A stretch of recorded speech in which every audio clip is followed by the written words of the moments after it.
sujud hanya meletakkan ujung jari kaki. Ujung jarinya namun di ngeten ya seperti itu. Diberdirikan ujung jari kakinya. Terkadang kita melihat orang sholat yang ketika sujud dia hanya meletakkan ujung jari-jari kakinya. Pertanyaan, bagaimanakah hukum sholatnya? Menurut pendapat Al-Azhar, hukumnya tidak sah. Berarti harus dipancak nih, ditekuk nggih, ditekuk nih ngoten.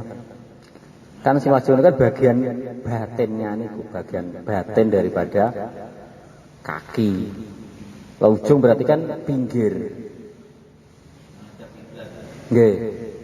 Jadi harus tekuk menghadap kiblat. Kalau baru tadi seperti itu mboten sah pendapat Al-Azhar.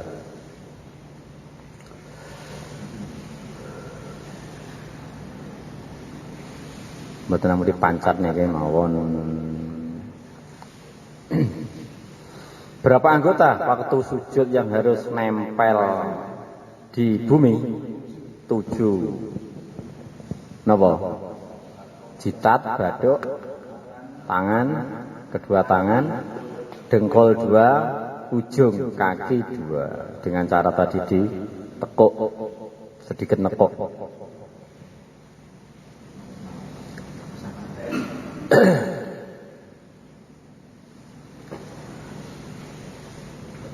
Kalau kita terangkan seperti itu, jawabnya yang penting kan sholat.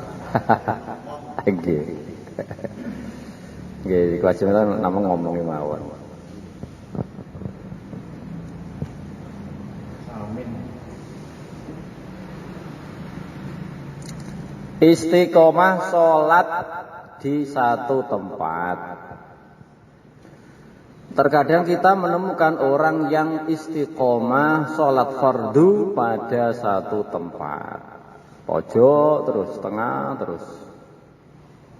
Pertanyaan, bagaimana hukum sholat fardu selalu pada satu tempat? Jawabannya, menetap pada satu tempat hukumnya makruh. Kirang bagus. Tetapi menurut pendapat yang muktamad tidak makruh. Muktamad sing kuat nggih, sing paling kuat mboten makruh. Kecuali sholat sunnah. Sholat sunnah ada beberapa sahabat niku sing istiqomah. Sehingga teng Madinah niku wonten tiang beberapa sahabat teng mriku istiqomah. Sholat sunnah mboten apa ya. Sholat sunnah niku istiqomah teng satu tempat niku boleh enggak apa-apa. Tapi kalau sholat wajib itu tadi, tapi yang muktamad tidak makruh ya, pendapat yang paling kuat bahkan tidak makruh.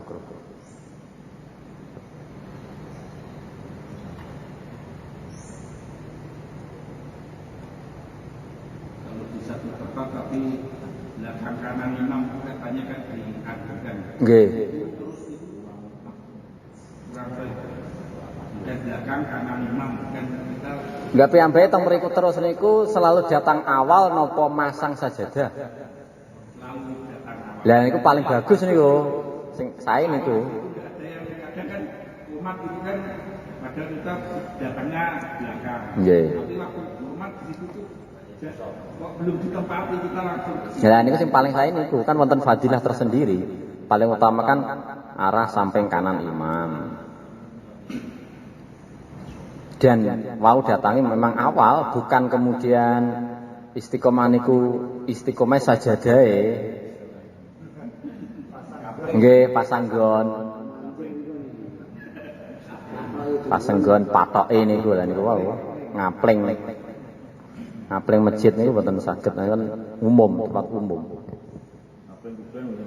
Nggih, ngapling kuburan, kalau kuburan umum niku mboten enggak boleh. Dalam arti ketika ada orang menempati, kita marah tetap kalah, itu kuburan umum kok. Sampai ngamuk ya apa kuburan umum kok dikapling. Begitu. Napa?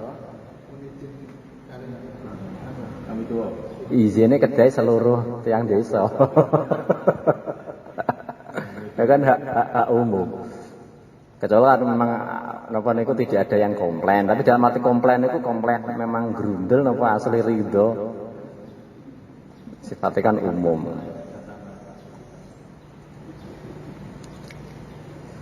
Kalau memang anu nggih kuburan pribadi. Nggih.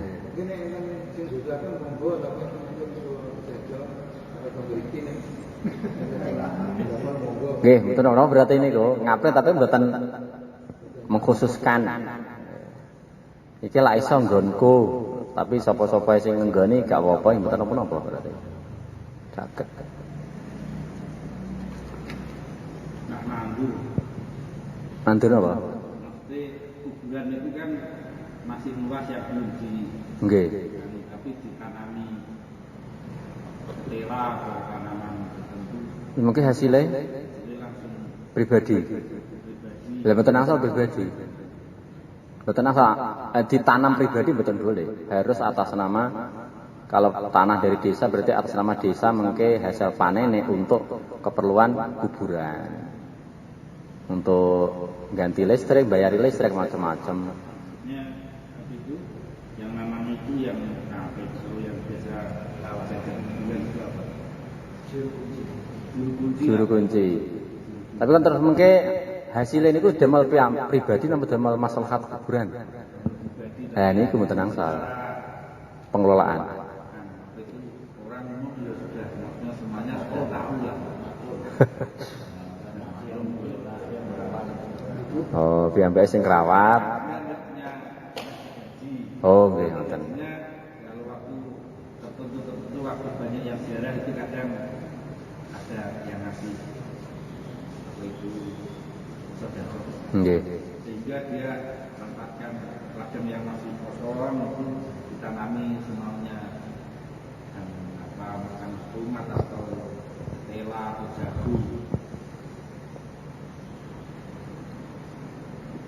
Sudah dari turun temurun.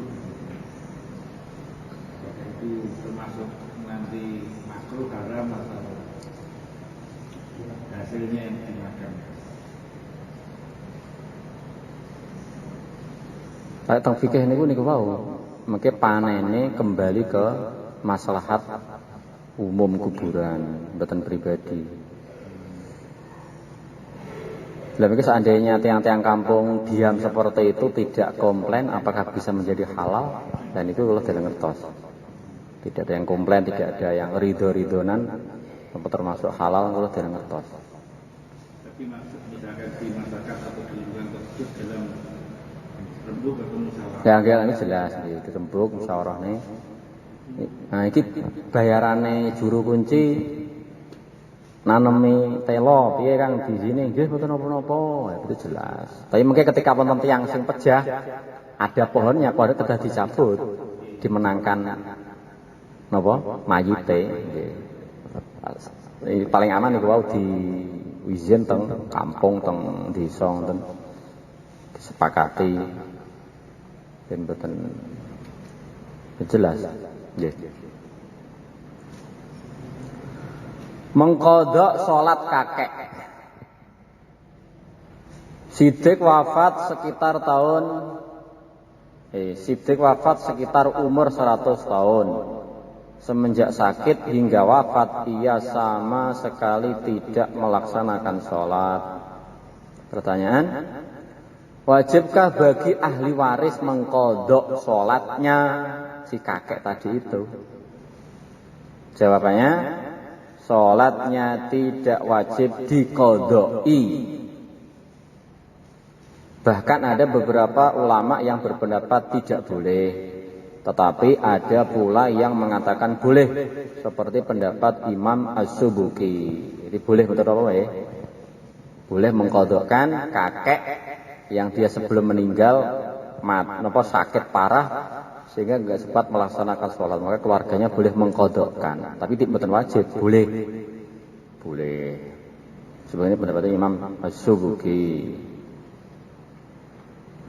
Yang pertama. Nomor 2, bolehkah menebus sholatnya dengan uang fidyah? Dengan cara bersedekah? Jawabannya tidak boleh. Tetapi ada pendapat yang mendapat dukungan banyak ulama memperbolehkan mengganti dengan 1 mud untuk setiap 1 sholat. 1 mud pinten? 6 on atau 6,8. 6,8. Hal ini apabila dia meninggalkan harta waris. Namun hal ini bukan merupakan keharusan, bukan wajib. Jadi boleh. Ada mengatakan tidak, mengatakan boleh juga. Diganti per sholatnya 6 on, 6,8 on per 1 sholat. Ini paling aman sing pendapat yang pertama nggih, sing dikodokkan sholatnya mawon, dikodokkan sholatnya. Walaupun ada yang mengatakan boleh pakai beras.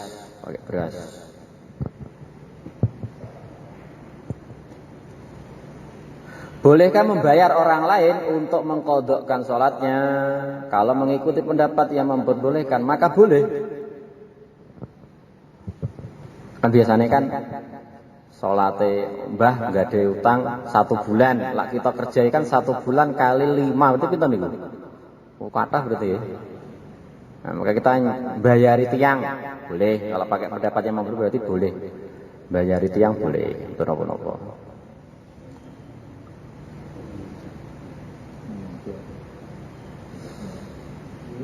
Tapi ini wau alasannya keranten sakit, tidak karena sengaja ditinggalkan. Sengaja ditinggalkan bertahun-tahun meninggal baru diqadha, itu enggak boleh karena tidak ada alasan. Itu kan ada alasan karena sakit sehingga enggak sempat sholat sampai 1 bulanan, maka boleh diqadhakan. Boleh diqadhakan.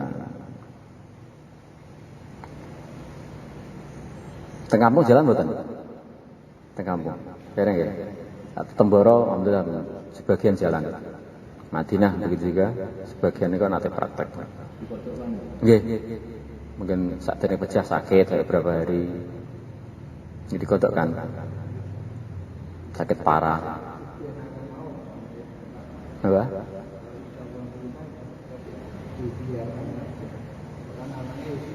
Orang mikir.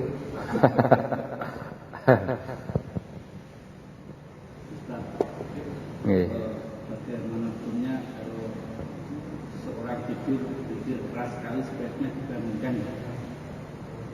Dikir? Niku atau apa ini kan tidur. Oke. Itu dikir. Oh, lindur. Tidur gitu. Kan itu sebaiknya kita misalkan jadi yang dengar atau melihat dibangunkan. Niku ketawi se ke plindes napa memang dikir. Ono sing kelindir niku itu dimangke mawon. Oh, lancar berarti mboten usah pun. Tapi direkam sekalian. Direkam saya niku dadi wis masyaallah. Termasuk. Niku biasanya sakarta maute saged tahlil. Saya tidak bangunkan setelah katanya ketemu bapaknya. Ya kok tahlil ketemu kok. Oh maksudnya mungkin saking senengnya nawi kali. Oh. Kebetulan istri saya itu dan tak lihat jamnya. Sudah saya sendiri terus tapi itu habis la ilaha illallah terus nangis kok waktu sono itu nangis. Terus sudah karena saya ngantuk ya enggak tanya tapi paginya tak tanya katanya Ketemu ya sepah. Ya mungkin saking senenge rindu kali tiyang sepahe seneng sampai zikir sampai tasbih. Dia kan mungkin mawon saking senenge syukur. Subhanallah.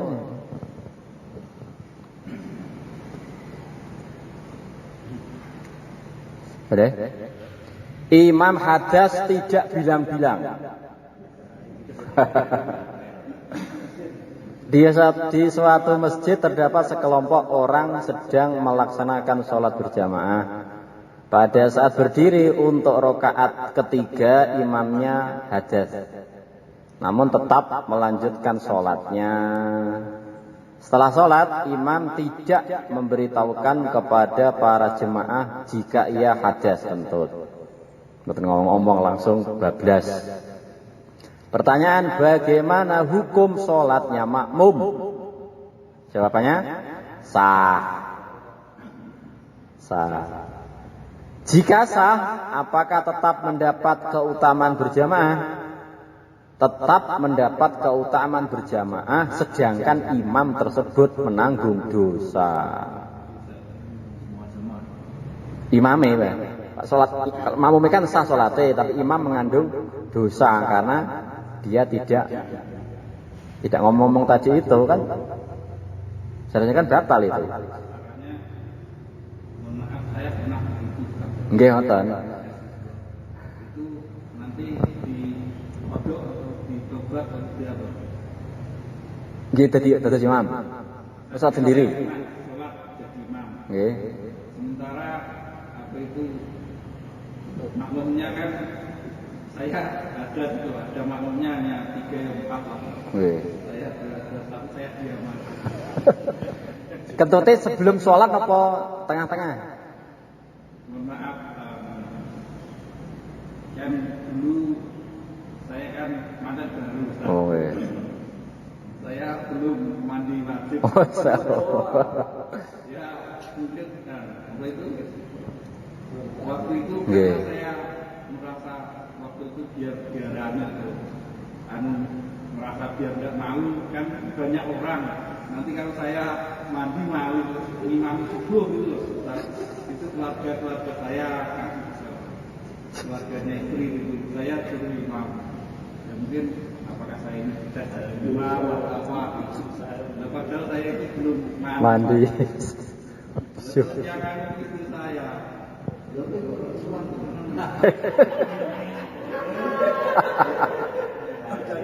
Allah Akbar. Niki jamaah teng griyane piyambak ya. Nggih. Dipun dangu, dipun buang. Nggih, nggih qadha. Itu imamnya itu menanggung dosa semua jamaah atau khusus dia sendiri?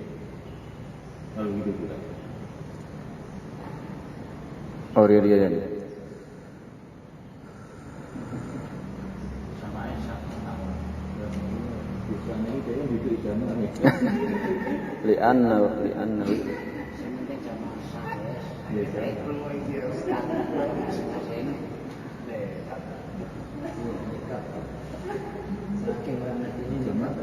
Nggih perbuatane piyambak niku.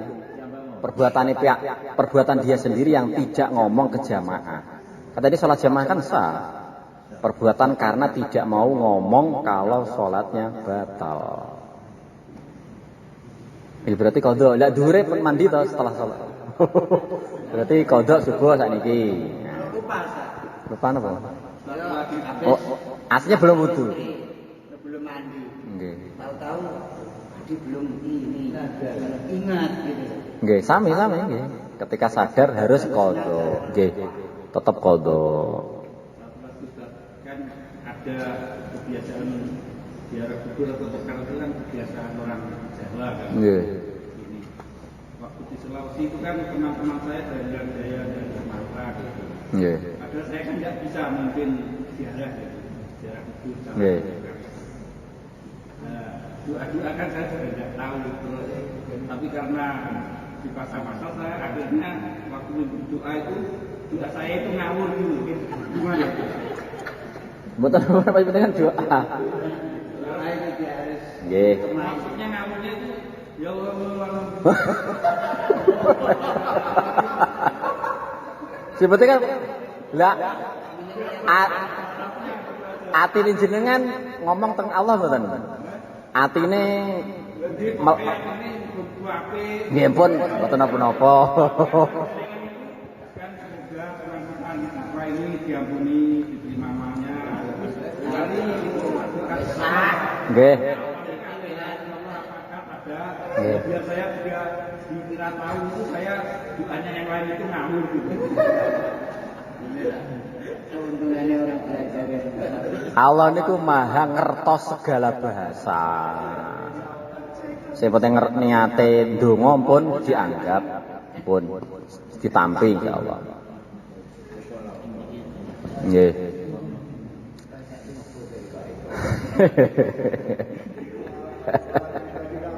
Lah wis dilakoni kabeh. Nggih.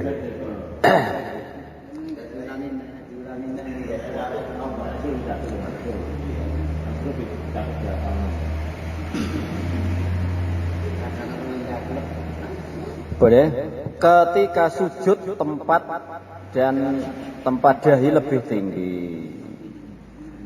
Ada orang sholat di tempat yang tidak rata. Ketika sujud ternyata tempat dahinya lebih tinggi dari pantatnya maksudnya ya. Pertanyaan, bagaimana hukum sholat orang tersebut? Jawabannya, kalau pantatnya masih lebih tinggi dari kepalanya, maka sholatnya sah. Standar wajib sujud itu adalah pantatnya lebih tinggi daripada jidatnya. Yang penting standar wau pantatnya lebih tinggi dari jidatnya, maka sah sholatnya. Kecuali kalau ada halangan seperti punya penyakit sehingga tidak bisa sujud dengan sempurna, betul saged bungkrukne punggung, sehingga sebisanya berarti nggak apa-apa, memang bisanya seperti itu, boleh.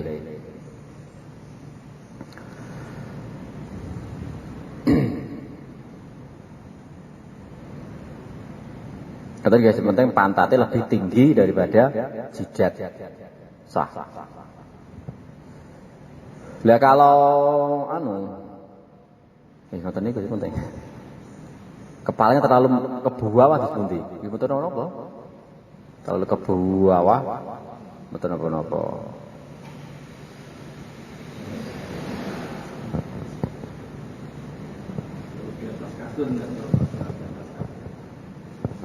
Wekdal sujud nggih mboten napa, penting kepalanya rada dipetelne. Petel ini ditekankan, mboten ngambang. Sujud niku sing penting kepalanya ditekankan ke tempat sujud. Kalau di kasur tidak harus apa di Yang di kasur berdirinya itu kan entul-entul bergoyang. Mboten napa-napa, sing penting goyangannya mboten sampai merubah arah kiblat. Mboten napa-napa.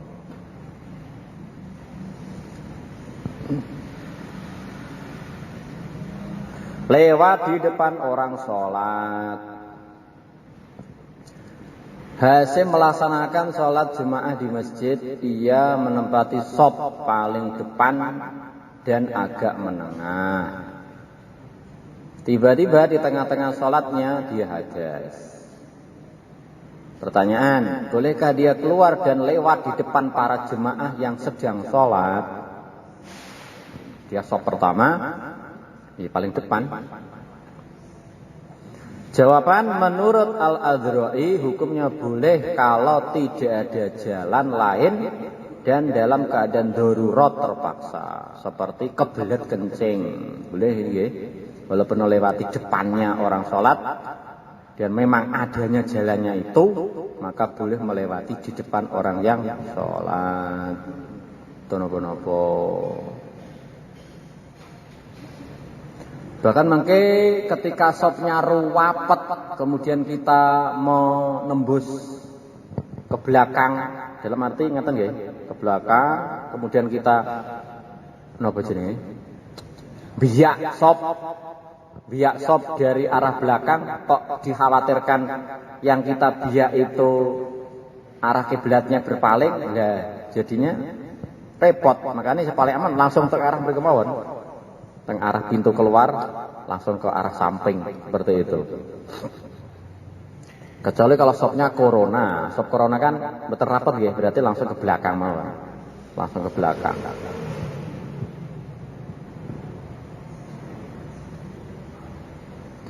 Atau seperti ada orang sholat sunnah di depan pintu, pintunya cuma satu, pintu masjid, pintu musola. Yang baik sholat di depan pintu, maka itu boleh dilewati karena dia, kesalahan dia. Sholat sak penai dhewe, tengah jengi pintu dan pintu cuma itu saja, maka kita boleh melewatinya, betul berdosa, boleh.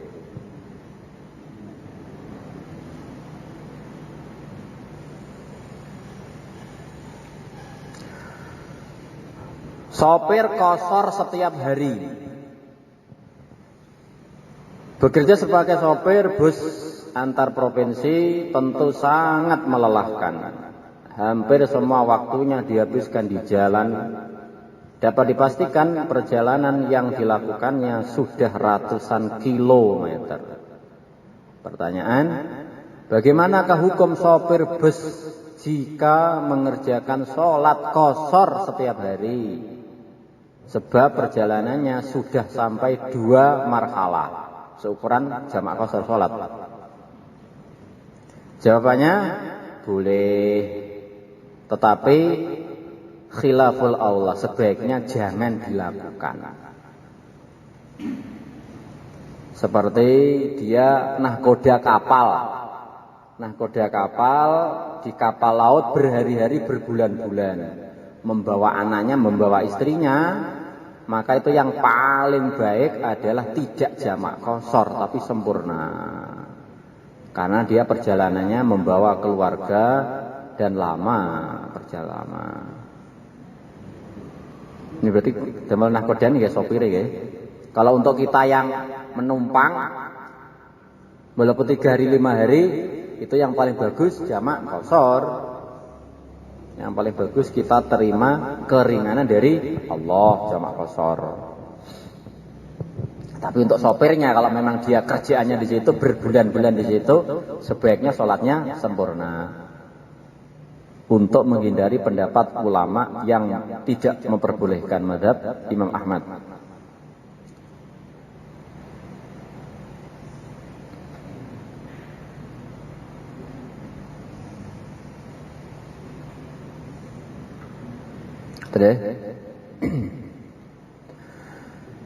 Jamaah sesama perempuan. Ada sebuah musola di suatu tempat yang hanya ditempati berjemaah oleh kaum hawa perempuan dan sama sekali tidak ada jamaah lelaki yang berjemaah di situ. Pertanyaan, bagaimana formasi shaf yang benar? Untuk perempuan ya, formasinya bagaimana benar?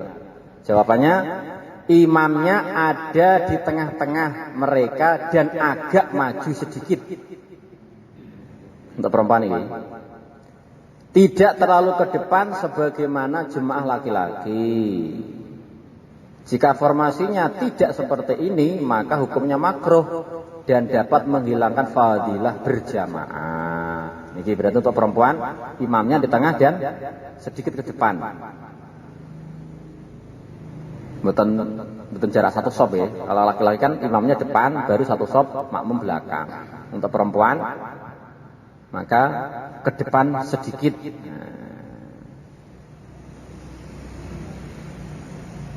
Mungkin jamaah masturah, kan ibu-ibu sholat piyambak teng dalam teng ruangan masturah berarti ini ku. Imamnya ke depan, walaupun jamaahnya kathah ya, walaupun jamaahnya banyak, tetap imamnya perempuan seperti itu kok posisinya. Ini berarti apa jenenge dikosong nih, pas belakangnya imam tadi dikosongkan kanan kiri berarti. Nggih, lak mbek kosongkan napa nempel bokongnya si imam dikosongkan tengah pas belakang ini ku berarti. Nonton. Imamnya laki-laki, jamaahnya perempuan semua gimana? Jamaah piyambak tok niku, yang setunggal. Apa itu? Imamnya laki-laki. 1 orang tok. Nggih. Jamaahnya semuanya perempuan. Banyak terus di musola. Nggih. Tarek. Lebih jauh, tidak hanya 1 shop tapi lebih ke atas. Imaman. Nggih, nggih. Terus jamaahnya itu perempuan semua. Boleh betul lho. Jangan mengke Ya sebaiknya disatir, mboten satu mboten apa. Dan mboten satu sop mawon, satu sop lebih. Mungkin 2 sop atau 3 sop. Ada 5-6 sop, hanya saja yang laki-laki hanya satu yang imamnya. Enggak, dari kan imam mihrab, terus ke belakangnya kan minimal 2 sop untuk perempuannya. 2 sop dikosongkan. Nggih. Kalau 2 sop dikosongkan, musolanya ada imam gimana? Oh, nggih berarti rada maju anu.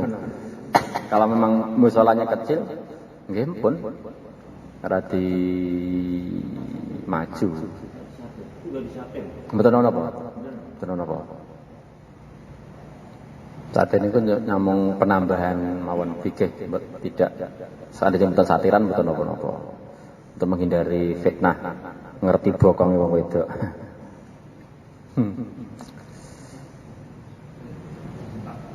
Kalau jamaah santri putri itu kan imamnya perempuan, makmumnya perempuan. Mboten. Sing pundi? Sing mriki apa sing Iya santri putri itu. Pak sing Yang masjid merah yang Oke, lah masjid putih niku kan imame laki-laki. Teng mriki. Kalau merah nggih putri. Duka nggih. Kalau merah insyaallah nggih putri kata wis. Duka tapi. Mboten nate ngecek. Tapi adzan di mana Pak? Adzan komat di mana? Adzan ikut laki-laki. Komat Komat mati komat langsung aja. kalau untuk perempuan komat langsung, minimal komat langsung mboten nang salah azan. Jadi boleh dia komat. Nggih, komat mawon, mboten azan. Niku pun nanti dibahas. Untuk azan itu laki-laki. Perempuan tidak ada azan, langsung komat dan suara komat pun juga lirih.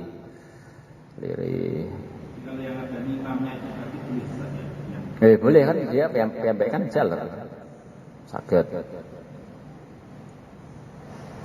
Kalau masjid putih jelas imamnya laki-laki, ada sop laki-laki, si merah juga. Ini biasanya nggih wonten niku.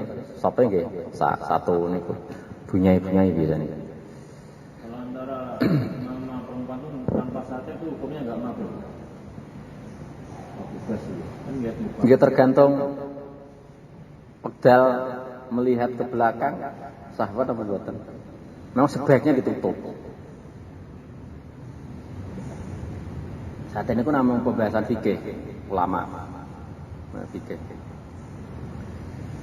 Aslinya zaman Nabi betul-betul satir. Terus ulama untuk menghindari fitnah yang akan terjadi terkesan dengan waktu salam kan melihat perempuan yang di belakangnya, menghindari fitnah satir, menghindari fitnah melihat yang tercantik dan seterusnya.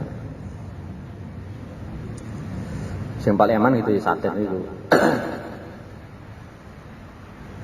Nggih. Kalau ada pengajian, mubalighah tidak masuk muda, kemudian jamaahnya ada rata ada perempuan. Itu yang berdosa mubalighahnya atau jamaahnya laki-laki? Oh sing mubalighahnya mboten satiran. Pakai satir kalau muda, kelihatan tampang aktif gitu. Nggih. Jamaah laki-laki kan nggak ada yang ngantuk.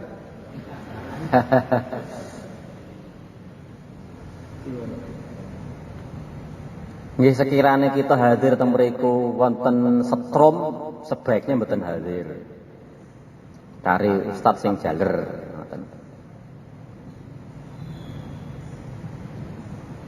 Tapi tetap dalam bahasa masail niku walaupun kita tidak syahwat pun sebaiknya nggih satir kan namanya umume tiyang niku nggih jenenge ndelok wong ayu mesti wonten setrum. Wonten setrum. Semono macak. Berarti mubalik itu sebaiknya kalau mudah yang laki-laki. Nggih, sing jaler mubalik jaler mboten mubalik kok. Ada acara keluarga, Nggih. Kecuali kalau memang acara perempuan, jelas mubalik sing diundang. Menghindari niku setrum sing masyaallah. tapi yang punya acara perempuan tapi tangga laki-laki ada yang datang nggak apa-apa. Betul, tapi mungkin sebaiknya disatir. Satir tambah jeda ditutup sebagian. Itu pentingnya satir itu sampai 25 aja kan punya Nggih, nggih. Nggih. Nggih, ya ngoten niku. Sebaiknya disatir, menghindari fitnah yang akan terjadi. Namun zaman saat ini zaman saat ini kan biasanya cah nom-nom sing sholat itu ya kadang kali niatnya jobel, pengen delok cewek. Allah, pengen delok calone, kan dadose mboten apik, maka disatir. Walaupun ketika disatir mboten ono-ono, sing penting kan mboten bersampur. Sing mboten sana sampur, sampai laki perempuan itu mboten sah. Misalkan yang perempuan di dalam rumah, yang laki-laki di halaman itu sudah termasuk satir. Nggih, nggih. Yang penting sendiri tempatnya, sendiri-sendiri. Sendiri-sendiri dan sebaiknya ditutup di satir niku wae.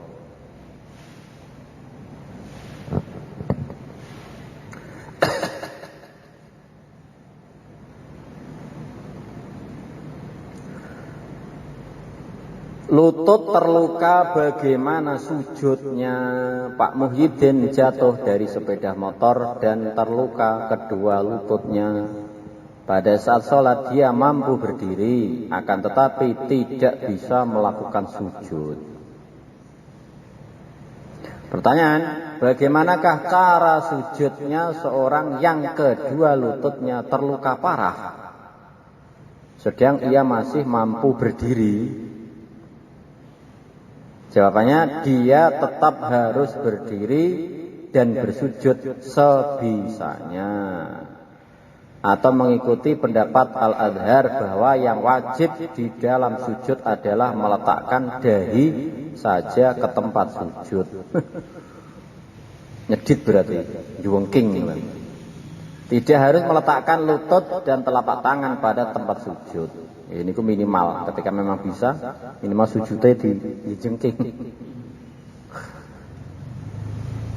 Tapi ketika nggak bisa ya berdiri atau tadi, kenapa duduk?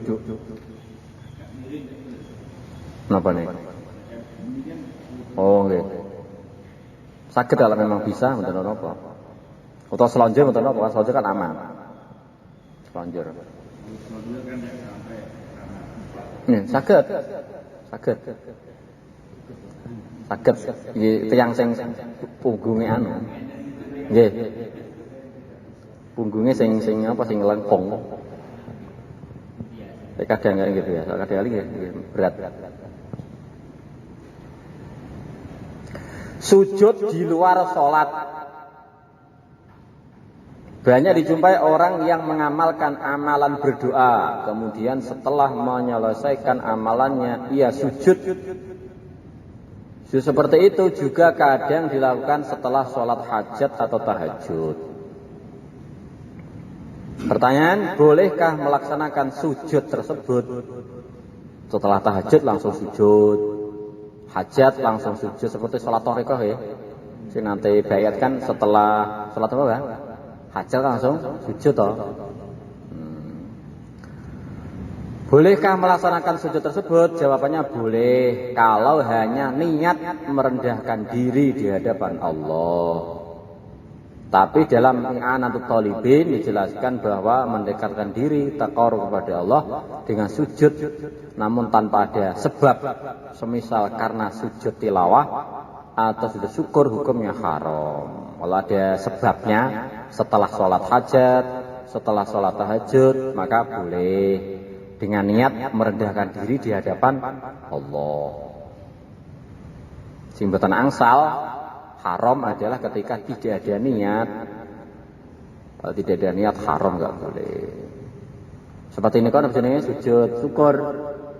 Ujug-ujug sujud keranten syukur main bolai menang. Nggih mboten napa? Walaupun aturan aslinya napa nih sujud syukur? Aturan aslinya damel takbir Allahu Akbar, kemudian langsung sujud. Berapa kali sujud syukur? Betul. Sekali kemawon, kemudian salam, assalamualaikum. Tapi seandainya langsung sujud dalam arti merasa bersyukur kepada Allah, atau mriki boleh, tidak apa-apa. boleh, tidak sampai haram, boleh. Tapi tidak dianggap sujud syukur secara syariat. Tapi sujud syukur secara bahasa. Syukur karena sepak bola nih menang. Kalau salat hajat itu setelah salam salat hajat itu sujud membaca la ilaha illallah seakan-akan mendzalimin itu 21 kali. Nggih. Itu termasuk apa? Ini ku wau niki dibahas niki. Nggih, boleh mboten napa. Boleh. Dengan niat merendahkan diri kepada Allah. Apakah tidak tergolong syirik? Tidak termasuk syirik, mboten. Tidak termasuk syirik yang dilakukan murtad, tidak. Memanjangkan kafnya iyyaka. Ada seorang ketika sholat dan membaca surat Al-Fatihah, dia membaca lafaz iyyaka dengan memanjangkan huruf kafnya. Iyyaka. Kayaknya panjang. Pertanyaan, apakah dengan memanjangkan kafnya tersebut dapat membatalkan sholat? Jawabannya, tidak membatalkan sholat, sekaligus tidak membatalkan bacaan Fatihahnya, karena hal itu tidak mengubah makna. Iyyaka na'budu, kafe panjang.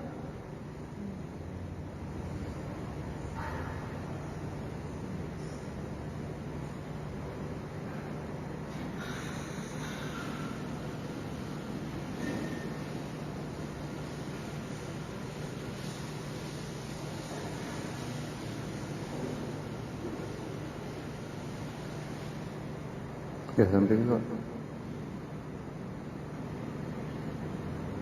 Loh kafnya panjang, kaf ya tadi. Kaf kan iyyaka kepada engkau. Kalau kafnya itu tambah alif kudune kan 2. Dari sini betul apa ya? Iyyaka. Sing merubah makna napa? Iyyaka. Tanpa tasdid. Iyyaka. Kan iyyaka pakai tasdid. Kalau iyyaka napa maknane? Maknane napa iyyaka? Matahari. Ke matahari nak butuh kami menyembah. Jadinya gitu. Kalau ngerti maknanya bisa murtad kalau ngerti maknanya. Kalau mboten ngerti ya Fatihah batal, salat batal. Jadi ki wau ten mriki mboten napa-napa. Kayaknya panjang tidak apa-apa mriki. Nggih. Tapi secara makna iyyaka niku iyyaka iyyakuma enggak merubah. Dalam ilmu bahasa niku iyyaka iyyakuma iyyakum. Betul belajar sorof ya? Iyyaka kan 1, 2 iyyakuma bukan iyyaka. Iyyakuma betul merubah makna. Berarti nggih. Nggih, berarti betul merubah, betul batal. Tidak merubah. Si iyyaka niku, iyyaka. Oh, masalah panjang pendek. Oh, nggih. Malikiyah tambah alif. Yang Sing dhewe kan maliki. Tak dhewe iki sing pertama kan yang bagus maliki yaumiddin. Maliki yaumiddin ya. Rakaat kedua pendek. Gitu. Kemarin lupa saya. Atau dua tok ya. Ya berarti 1, 2, 3, 4, 1, 2 sami. 3, 4 berarti tiganya panjang, 4-nya maliki. Maliki. Yang keempatnya maliki. Kalau 3 tok? Berarti insyaallah ini ya. Yang pertama panjang, Nggih. kedua pendek, Nggih. ketiga panjang, keempat pendek. Nggih. Lah niki lak sing 3 terus pundi? Rakaat sing maghrib. Panjang atau pendek atau panjang pendek. Ini panjang pendek berarti. Panjang pendek. Ini kan awal panjang. Nggih. Iyakuma baru merubah makna. Iyakuma na'budu berarti merubah makna jelas.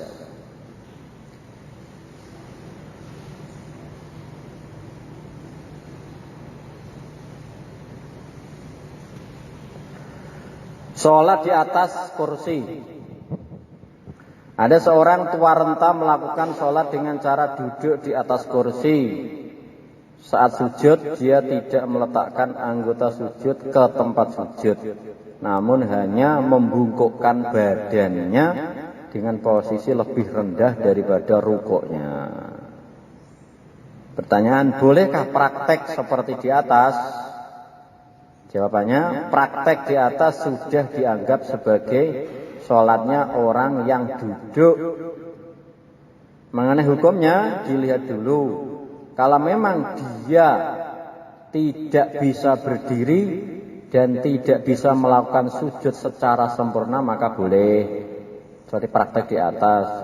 Jika masih bisa, maka tidak boleh.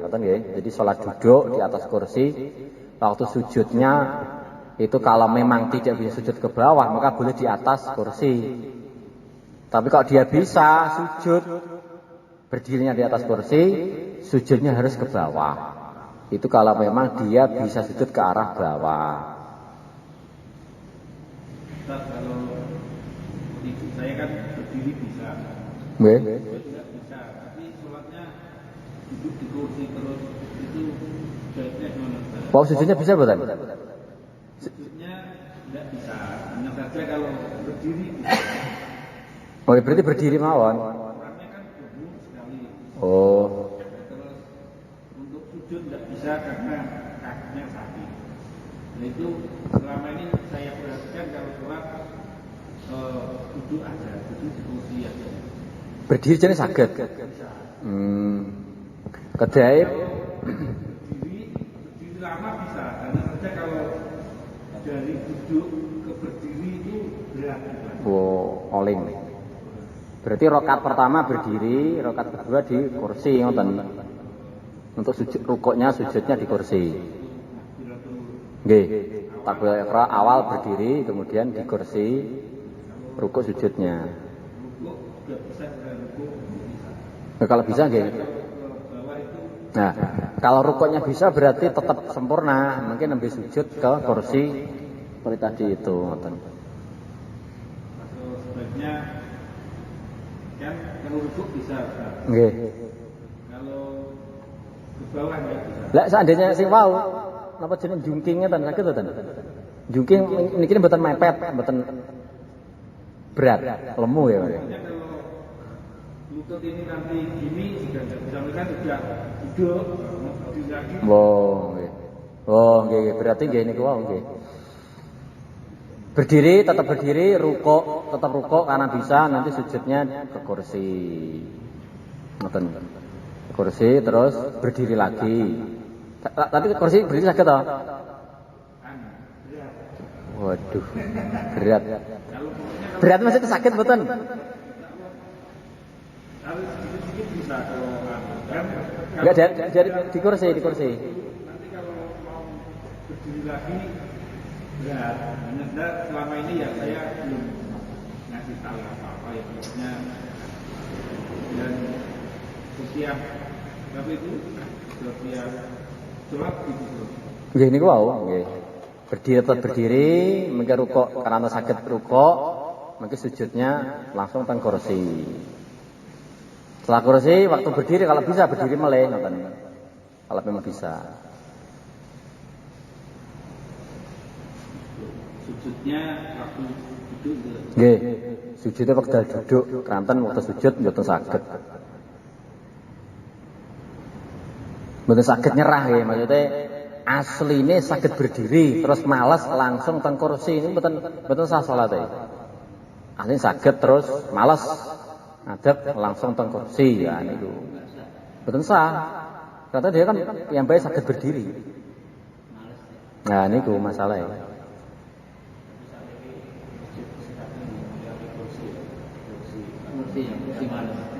Lagi niku masalahnya masyaallah.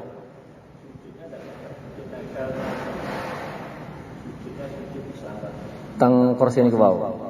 Nggih niku wau sekira memang asli enggak bisa mboten apa. Sekira bisa harus ke bawah.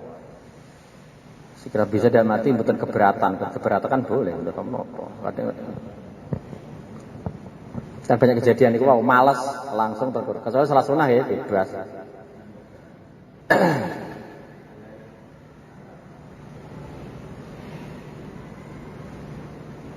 Sunah males gitu apa-apa. Bebas. Sholat sunnah itu seandainya pun tidur miring juga boleh. Nggih. Saged? Boleh. Nggih, saged. Kali tiduran boleh. Nggih, berkurang. Berkurang setengah. Nggih. Sing 8 kali 20 itu kasih atas 20 enggak? Nggih. Nggih.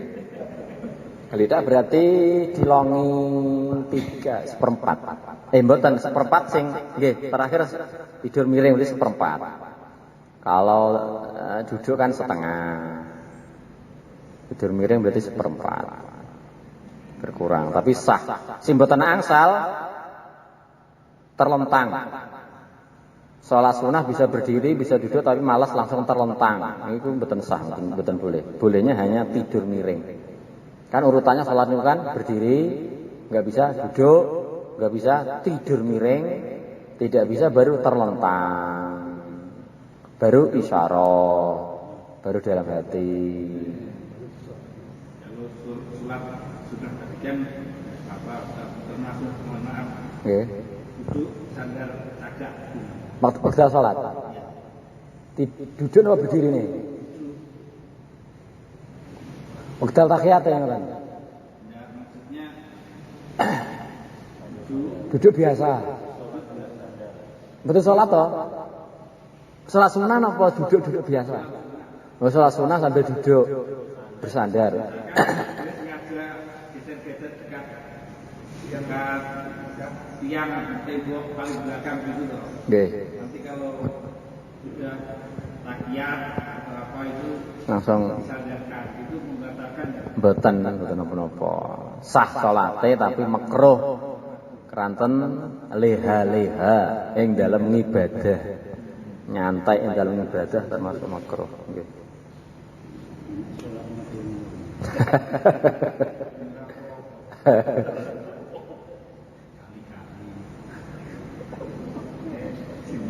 Utawa kadangkali napa niku wekdal berdiri kakinya rada disengklehne setunggal itu termasuk makruh niku.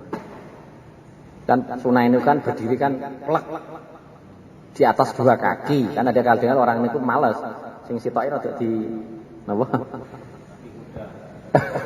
Oke, rada kuda-kuda niku makruh niku. Mboten plek 2 kaki tapi rada disengklehne setunggal.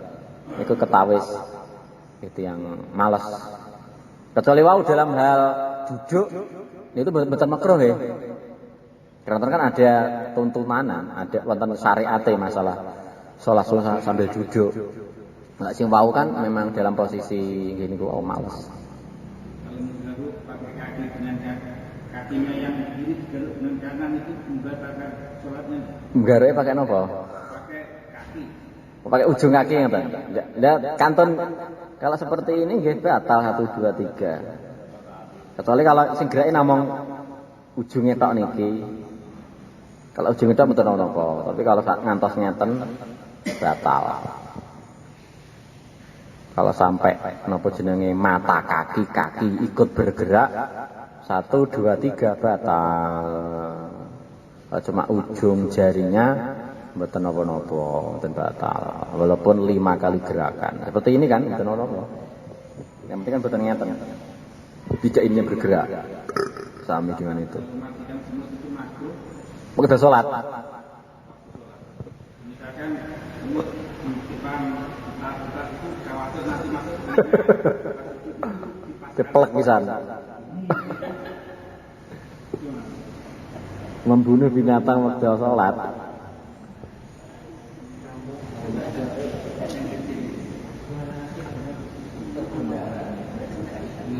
Membunuh binatang yang tidak disuruh membunuh itu hukumnya makruh apa haram? Betul harus makan haram. Seperti ini unsur larang. Nggih. Itu khawatir nanti masuk telinga, mungkin kan kita utangi pakai kaki tangan. Lah niku batal salate kan bawa najis, bawa bangkai. Kita dinyatane diserekno. Nah, sengaja betul apa? Sengaja membunuh dan ada bangkainya batal. Untuk bangkai ini. Kalau disintik, Singkirkan. Selantai pun keras-keras tik ngoten mawon. Sempar. Uta dingatane mboten apa kan iki larone diting-tingatene. Mboten sabi mlek. Tengano di rada pentul. itu ada batas dengan jempol dan paskan. Napa nih? Paskan ini Nggih. Oh, kekidek larone teng mriku. Asline nyingkrih saged mboten? Nyingkrih saged mboten? Lah niku batal, keranten najis niku wau. Kecuali memang watah larone mboten saged nyingkrih niku dimaafkan. Keranten binatangnya banyak, larone banyak terus terpaksa ketindih mboten napa-napa.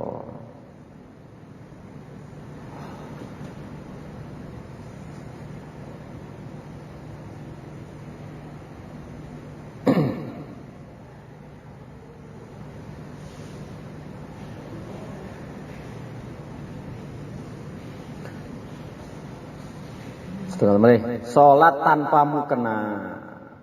Pada suatu hari kami mengadakan liburan ke lereng gunung, tepatnya pada saat liburan sekolah.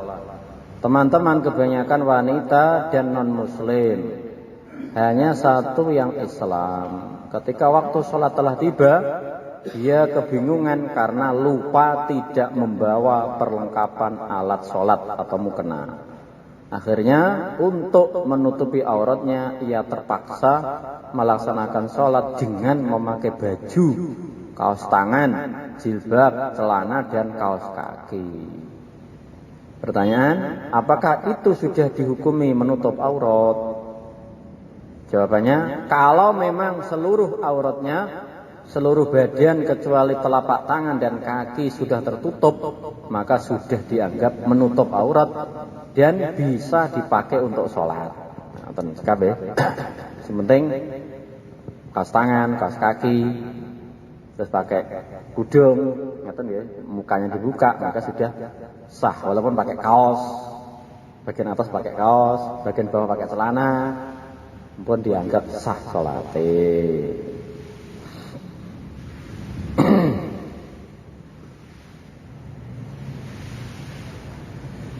Dewi pertanyaan sholat perempuan yang apa jenenge pakai kaos tangan kemarin betul apa boleh?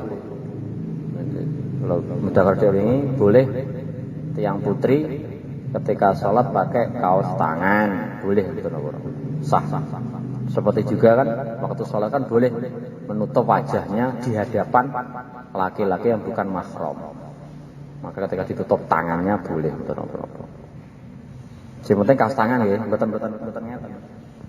Kaos tangan dalam arti nggih kaos tangan, bukan dari atas turun ke bawah. Nah niki mboten sah. Maksudnya langsung gabung apa jenenge? Kan wonten baju bayek niku to, tangan kan ditutup, sret. Berarti ini mboten sah. Tapi kalau asli kaos tangan niku mboten napa-napa, boleh.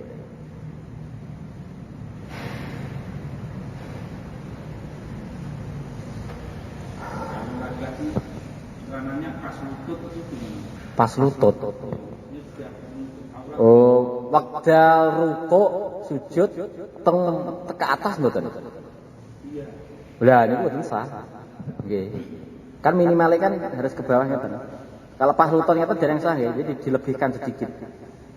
Segini di bawah lutut. Kalau pas niki dereng sah.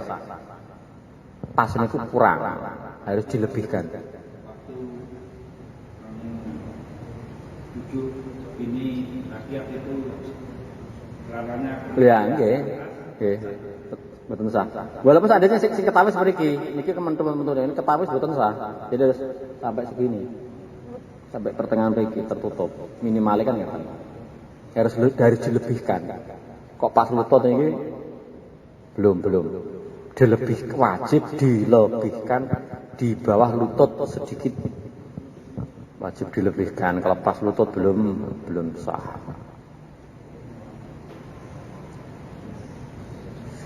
Kalau baju renang, betul apa ketat. Tidak mau kena untuk wanita tadi, kalau mau kena sebenarnya terusan. Nggih. Nggih. Langsung saya. Nggih. Sing paling saya ngoten niku dikasih tali ngoten niku. Kan terbuka nih kan mau tujuh itu kan terbuka.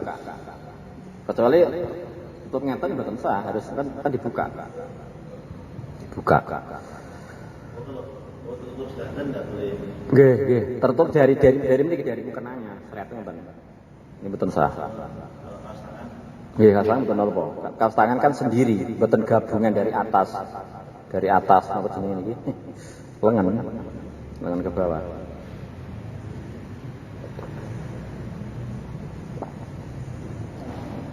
Insyaallah. Subhanallah. Subhanallah.